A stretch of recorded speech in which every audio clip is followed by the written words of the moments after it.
How y'all doing today? Welcome back into the channel. Today we're gonna be talking about why you should avoid the truck industry. Now this is my opinion. If you want to become a trucker, don't let me stop you. This is your life. But this is, if I had known this stuff, I probably would have picked a different career. But you live and you learn. So here we go. Then at the end of the video, we might talk about some other stuff. So, why you should avoid the truck industry? I wrote notes, so I'm not just spitballing off my brain like I was in the other two videos when I was talking about the companies and stuff. I wrote notes, so this ain't gonna be all over the place. It's gonna be very concise. We're gonna talk about, first of all, low pay. The pay isn't the best, especially if you're a beginner. If you're a rookie coming into OTR, no, bro. It's just the pay. There's people out here making 30 something cents, 40 something cents. When I started, I started at Variant, because even though I started at CR England. I left there, went to DOT. I don't work for them no more, thank God. That could be a whole different video on this. Oh my gosh. I don't work for DOT. I really started my trucking career at Variant. At Variant, I was making 55 cents a mile, so I got lucky.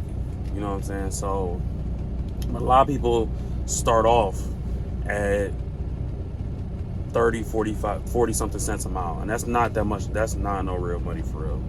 I mean, unless that's like, for a lot of people, that's not. Depending on the mile, it just depends on the miles. Like, if you running 3,000 miles, 2,500 miles, it's okay. You can pay your bills, I guess. But if you, it's better if you coming from a warehouse or some shit. But anything else like that, it's not really worth it. Mismanagement. The management, almost every company I worked with, except for, basically every company I worked with, KLM has its days too. But mismanagement is definitely a problem. Driver shortage, fake driver shortage. It's not really a driver shortage. It's just people, they don't want to pay people. So it's not a driver shortage, but it's like a high turnover rate. So people go from company to company to company because these companies want to pay as low as possible, you know what I'm saying, to get the job done. So, then next we got the driving conditions. Man, this probably was like one of the worst winters for like driving. Maybe because it's my first winter as a truck driver, but I never seen as many accidents or heard as many accidents as I heard of. And it's like the traffic, like the pile-ups, and it's just crazy. The winter, I'm basically talking about winter conditions because that's the worst conditions to really drive in. I personally don't really care about driving in fog or rain. That don't really affect me. Some people may be touchy about that, but I don't care. Snow is some of the worst stuff to drive in because it gets slippery really fast, especially if it's like below like 30. When it gets to the ground, it freezes. So then after enough snow, it turns to ice, or it turns to that really hard compact snow, which is really slippery. If you want to drive in snow, it has to be it's like the lighter snow is better because it usually turns to slush and it's easy to compact. But it's that heavy wet snow is pretty much gonna freeze, or it's gonna clog your tires up and make you spin. Mountains are annoying. Mountains are so annoying.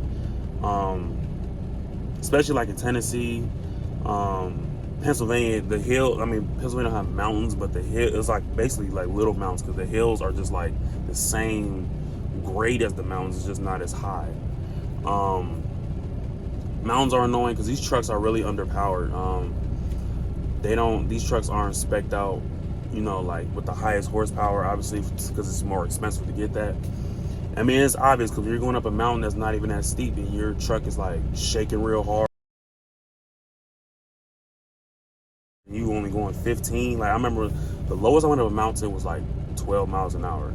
And I honestly didn't think I was gonna make it up that mountain, but I made it up. But it's really annoying and it's kind of embarrassing low key when your truck is like shaking all over the place and the engine's like making all this noise.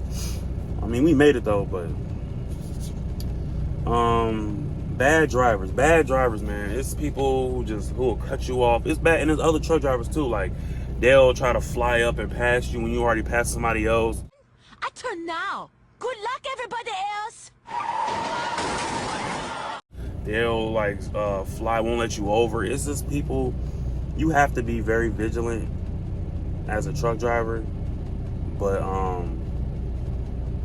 you know, you have to be very vigilant as a truck driver. You can't just do whatever you want and just like be as careless as you would as you driving a car, because like, you know, you driving something so heavy, it's not possible to be that careless. I mean, you can be that careless, but you probably won't hurt yourself or other people.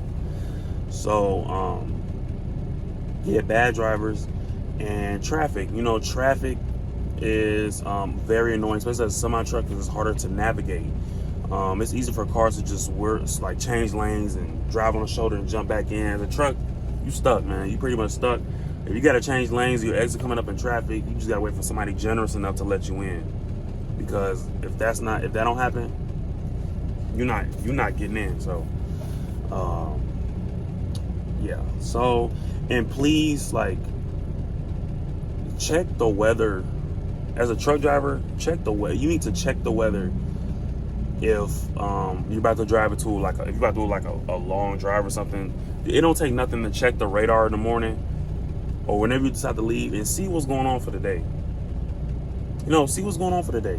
See where, if there's any warnings, if there's any blizzards coming, snowstorms coming, ice storms.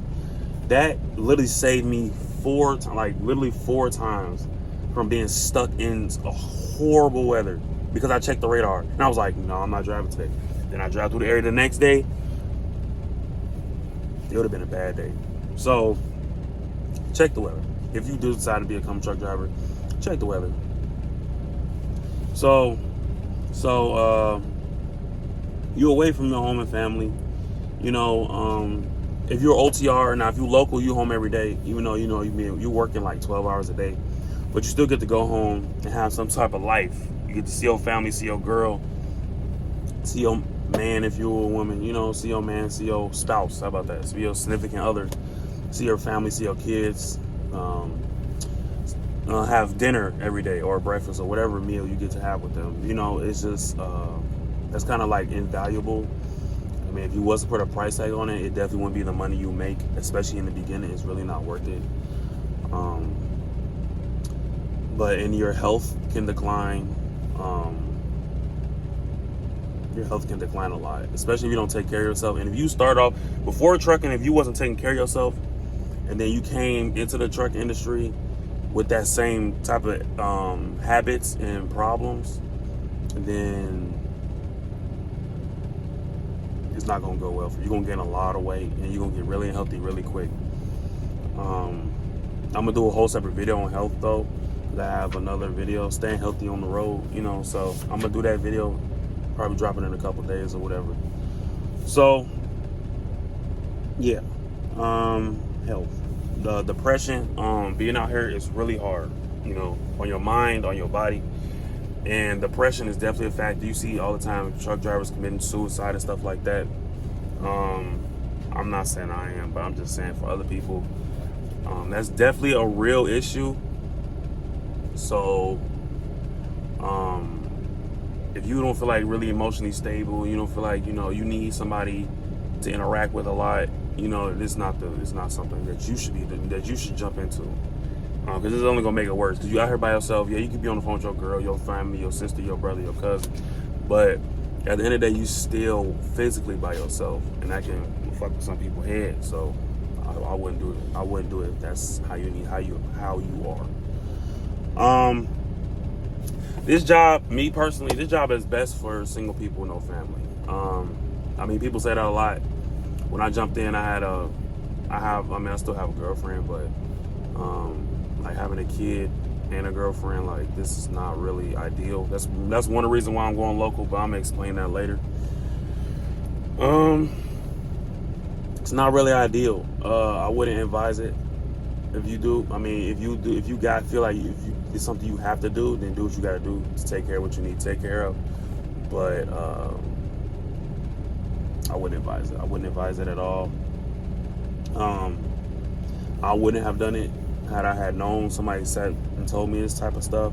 But no one told me this. I had to learn the hard way. So it is what it is, you know. We here now, but I'm finna get about this. So, it's expensive. It can be expensive. It can be expensive. Now, you like expensive, but you're getting paid. No, but food is gonna be a highest expense, whether it's a low expense or a high expense. So food. So like, if you don't get groceries, like you said, I have a pantry, I got a fridge. I don't have a hot plate and I don't have no pots or pans because I'm not gonna be in here forever. So I'm not gonna get this whole setup with a microwave, hot plate. You know what I'm saying? I'm not gonna be cooking in here like that because I'm not gonna be in here that long. So it doesn't make sense for me to cook in here. So, but for everybody else, if you're on the road, this is for OTR. Like, this is not for like local, obviously. But OTR, if you don't cook in your truck, if you don't have food to make in your truck, if you don't mostly in your truck 4 out of 5 days out of the week, eating out every day gets extremely expensive. It's expensive as hell. Like, these restaurants, you're not gonna get no food for less than $15.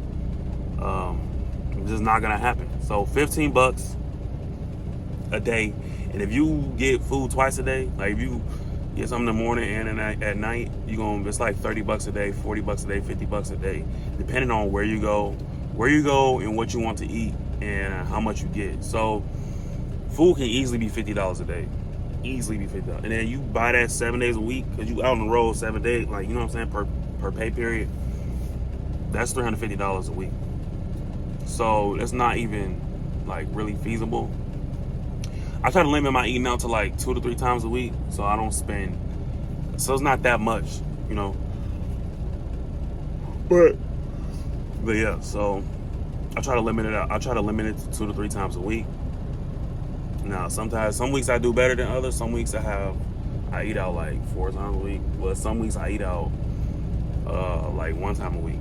So just depends on the week. It's a bright truck. But yeah, so that's basically it. It's just money management, you know. Money management, and yeah, that's basically it for the truck. You just gotta have good money management and not spend all your money on food and bullshit like the stuff you see at the truck stops. Like, don't spend all your money on that stuff. That stuff is overpriced. When you go home, go to Walmart. If you see it, write it down, bop. Then go to Walmart when you go home and make a list. Not make a list. Make a list, then you go home, buy it at Walmart. Don't buy that shit at no truck stop. It's double the price of the truck stop. Because it's convenience. You're paying for convenience. So there's no point in buying nothing at no truck stop. I never buy none of the trinkets or nothing because it's just such a waste of money. But that's basically it for why you shouldn't. I guess I'll do a video why you should, maybe. But me personally, I don't think really people should. Unless you're doing local. That's the only thing that's worth it is local, like the food. I'm not doing food service I'm doing LTL, bro. But why you should, if you're doing food service or LTL or whatever you do that's local, stay local, bro. And they're not really paying enough out here to be home away from your family. The lease purchases are garbage. Lease purchases are garbage. People aren't really paying over 65. Some companies are paying 75, but those are harder to get into, and you need a lot of experience. No company's you have to have at least a year to get into a company that's paying 75 cents a mile. And that's pretty much top pay. You're not getting no better than that. So, and I heard some companies that was paying 75 cents a mile, they have gone down. So, it is what it is. You just got to figure it out where you can figure it out. So, stay local, do your shit, and go home every day. That's what I'm finna do. I got my years, so I'm finna go to LTL. I paid my dues, so it is what it is. So we finna get to the money. I'm sitting here right now. I'm sitting at a